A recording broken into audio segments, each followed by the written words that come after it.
ઓય સાંભળો છો? મને થોડા પૈસા આપજો ને, મારે માર્કેટમાં જવું છે શોપિંગ કરવા.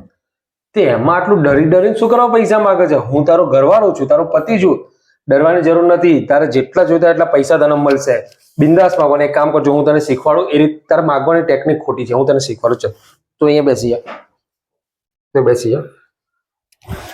હવે તારે માગવાના કઈ રીતના છે હું તને શીખવાડું. એ રીતે તારે માગવાના છે, બરાબર છે?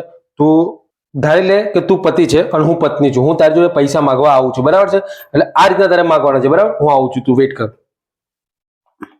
ઓય, મારે શોપિંગ કરવા જવું છે. પૈસા આપ મને. પાકીટ ક્યાં છે? લાય તારું પાકીટ. અને મારે આવવામાં વાર લાગશે, બરાબર છે? એટલે ફટાફટ તારે ખાવું હોય તો ખાઈ લેજે, મારી રાહ જોતી નહીં, બરાબર? ચાલો બાય. આ રીતે માગવાના, બરાબર? ચલ હવે તારો કરો.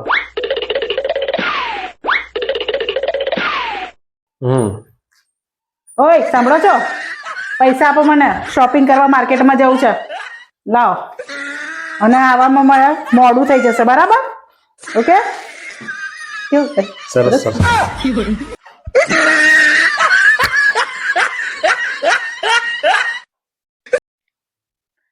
ભગવાને મને ચહેરો એટલો સરસ આપ્યો છે ને કે 4-5 દિવસ સુધી હું ના નું ને તો એ કામ ચાલી જાય છે.